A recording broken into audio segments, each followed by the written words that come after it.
مساء الخير والرحمة يا رب على الجميع. عندي شريمب،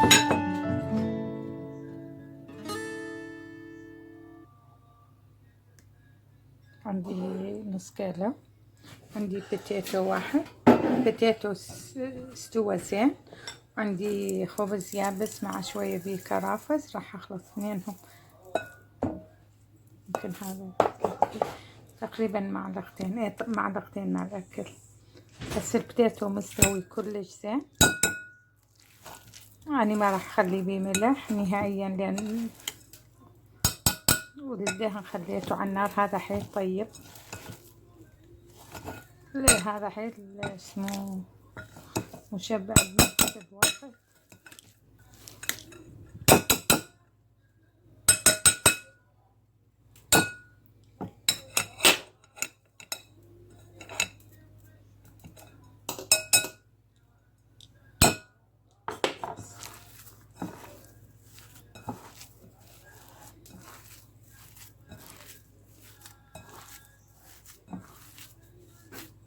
ما تشوفوا تماسك زين، هذا كلش كفاية. الدهن خليته على النار حتى يصير حار. البوتيتو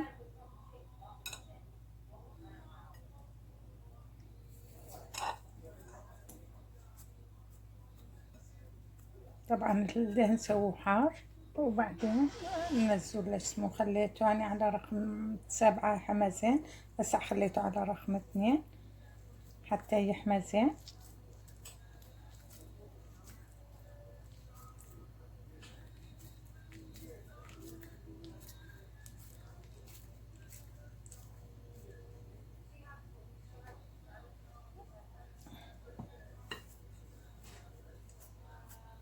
بخبز يابس، أي نوع خبز عندكم، أي نوع خبز عندكم، مع شوية ملح.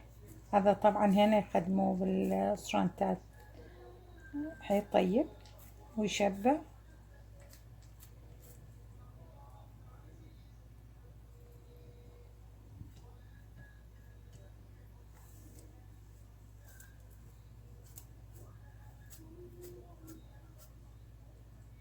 طبعا حيل بسيط نفس الوقت.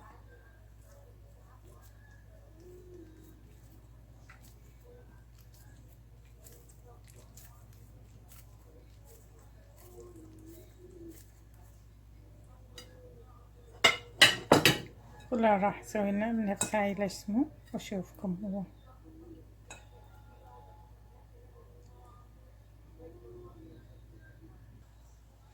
هاي اللي اسمه خلصتها، هاي سويتها مع بوتيتو، ولا راح اسوي الهم خبز، اي نوع خبز. هذا يعني طحنته في البيت، بسم الله، معلقة وشوية،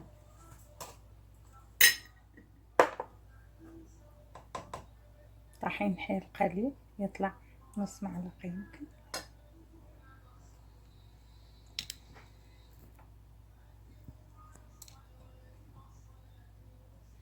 عندي شوية ماي حيل قليل.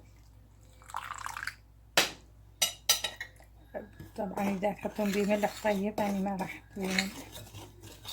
الماي تاخذوه مرة واحدة شوية شوية.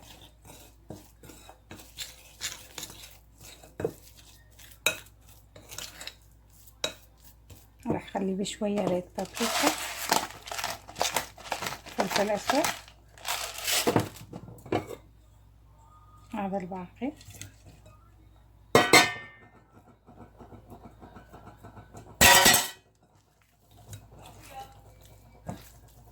سويته نوع واحد مع البوتيتو، ولا بس طحين وشوية خبز يابس بس، وشوية فلفل اسود. انا ما راح اخلي ملح، لان تعرفون انتو هذا ما يحب الملح كتير، هذا والسمك. راح اخلي شوية يرتاح هذا. ارجع لكم. هذا جوز الهند، جوز الهند مبروش. طبعا اذا ما عندكم جوز الهند ما يحتاج الكوكونات، بس حيل حيل طيب وياه اذا عندكم.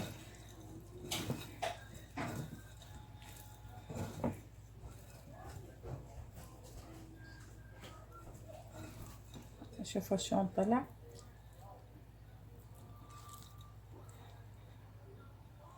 بسم الله.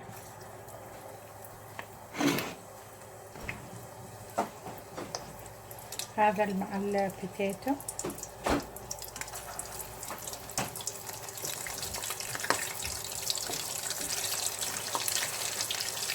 وهذا مع الجوزين والطحين والخبز اليابس.